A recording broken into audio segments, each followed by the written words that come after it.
Mi relación con los diccionarios es importante. ¿Por qué? Porque un diccionario es el eslabón que hay entre la poesía y la prosa.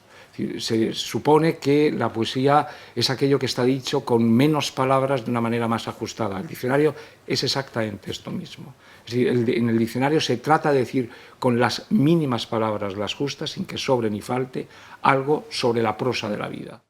El diente de león este es el diente de león más famoso que existe en la historia de la imagen contemporánea de todo el siglo XX. Es decir, no hay otro vilano que no sea el de Larousse.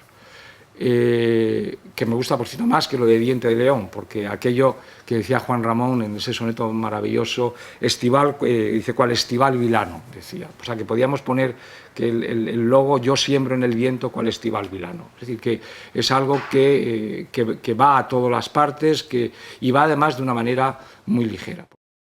A mí lo que me apetecía era hacer un diccionario, una cubierta de diccionario, primero que fuera muy elemental, es decir, que el trabajo del vilano ya lo había hecho el vilano durante 100 años, es decir, que no hacía falta hacer más. Al mismo tiempo, había que simplificar esto un poco. Yo he trabajado como tipógrafo con Alfonso Meléndez desde hace 20 y tantos años. Hemos hecho cientos de catálogos, todos mis libros de La Veleta los he hecho con él, hemos hecho muchos libros, hemos hecho diccionarios como el de las vanguardias para Alianza de Juan Manuel Bonet, pero no era solamente necesario un tipógrafo. Aquí hacía falta sobre todo un ilustrador, porque estamos hablando de un diccionario ilustrado que comienza a ser ilustrado en la primera cubierta que tiene. Es decir, por tanto, era necesario encontrar un ilustrador que sintetizara todo eso que era del vilano. Bueno, como yo soy un tipógrafo muy amañado, es decir, que yo creo que las buenas tipografías no son generalmente las más exóticas, sino que están hechas con lo que se tiene en casa. Yo, como consejo a los tipógrafos, a veces se me pide, decir, bueno, ¿qué consejo das a un tipógrafo? Pues es un consejo un poco culinario y de nuestras madres, es decir, las cosas hay que hacerlas con lo que hay en casa, las lentejas que hay que hacer es con lo que en ese momento hay en casa, se hace.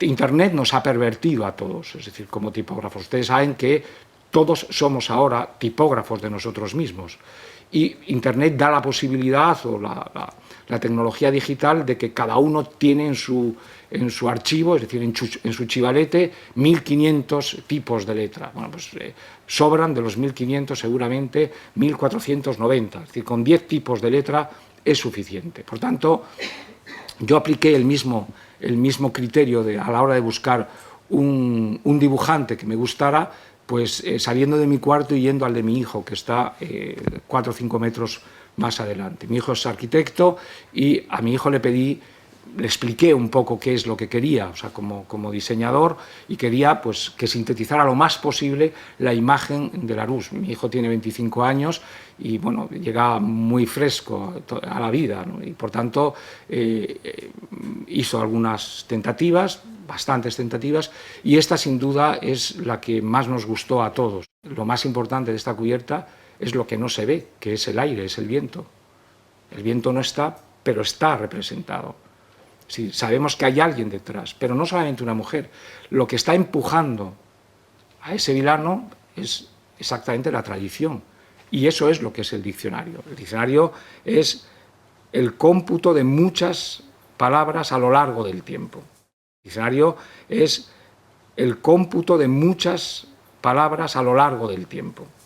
Y aquí ya entramos de lleno en lo que para nosotros y para mí concretamente era ese diccionario y que era intentar explicar, es decir, intentar dar el contenido del diccionario. Este diccionario, si ustedes no lo han manejado, es un clásico realmente. La primera parte es un diccionario donde va el cómputo de palabras, de estas luego hablaremos. Luego hay una pequeña selección de frases célebres, hay otra pequeña selección de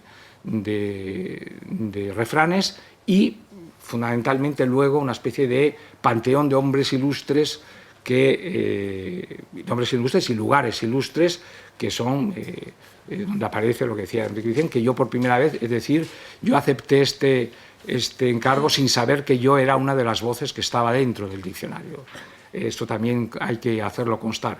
Lo que a mí me ha parecido, me ha interesado más de este diccionario y de esta edición es que es justo en un momento en el que los diccionarios como tal están desapareciendo.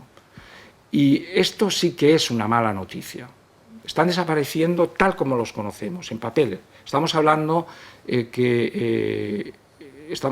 que en América se van a distribuir de este diccionario 200.000 ejemplares. Esto es, digamos, el canto del cisne.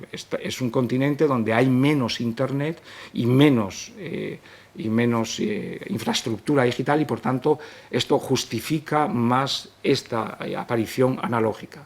Pero aunque existiera Internet en todo el mundo, en los últimos rincones, los diccionarios de papel no deben desaparecer. Por último, dos cosas más. Yo en todo diccionario, cuando lo leo, hago la prueba del ruiseñor, diríamos, como hay la prueba del arte. La prueba del ruiseñor es mirar la voz ruiseñor. Yo debo tener poquísima influencia porque en estos artículos de La Vanguardia yo creo que he dedicado ya 3 o 4 artículos en estos 16 años justamente a defender esto. El ruiseñor, si preguntas a la gente, nadie te va a decir el tipo de metacarpios que tiene o el tipo de plumaje, todo el mundo dirá inmediatamente, bueno, es el pájaro que mejor canta, que es notable por su canto. Bueno, el diccionario de la Real Academia dice de carpios y metacarpios y pelos del ruiseñor todo, pero no dice absolutamente nada de que cante bien. Yo recuerdo que se lo conté a Delibes en su vida y me dijo que él estaba también aburrido, que se había ido de la academia cuando había intentado meter otros pájaros y Damas Alonso le dijo: Miguel, deja de pájaros que estamos de pájaros hasta la coronilla. Yo he insistido muchas veces en que esta voz se debe completar así. ¿Por qué? Porque hay cosas que son intangibles, pero son cosas que mueven el mundo. Y el canto del ruiseñor, no solamente como poeta, sino como una persona sensible a la belleza, y las palabras son bellezas, debería estar incluido en un diccionario como el de la DRAE. De modo que cuando Enrique me pasó el diccionario, lo primero que hice con enorme temor era asomarme a la palabra ruiseñor. El ruiseñor del Petit Larousse Illustré, del pequeño Larousse, canta, y canta notablemente, porque es así como se dice. Es un pájaro distinguido por su notable canto.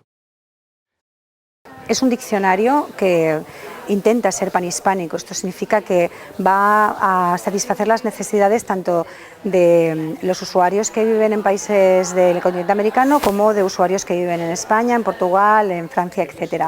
Y eso no solamente se nota en la selección de las voces, no solamente aparecen nombres de plantas y animales de Europa y de América, sino también porque a la hora de hacer las definiciones hemos tenido muy en cuenta que hay palabras que son conocidas por todos los hablantes, sean del país que sean, y en cambio hay otras que solamente se conocen en un país. Entonces, después de tantos años y siglos, diríamos, de tradición en que solamente se explicaban las palabras en el español de España, el pequeño Larousse, desde su última refundición, ha intentado hacerlo desde una perspectiva internacional. Muchos de los periodistas de América Latina tienen el pequeño Larousse encima de su mesa, y eso nos consta a través de los medios de comunicación, sino además porque constituye uno de los regalos más privilegiados para un niño del continente americano que hace la primera comunión.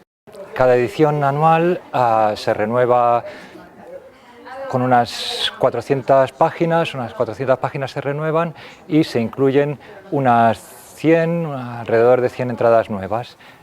Para nosotros es un orgullo la edición del centenario del pequeño Larousse porque supone el reconocimiento y plasmarlo en una edición en papel del trabajo constante de actualización que durante años se lleva a cabo en una obra de estas características. Esto supone estar al día prácticamente de manera diaria del acontecer de todas las cosas, del ámbito de la lengua, del ámbito de las humanidades, de los países, de los personajes.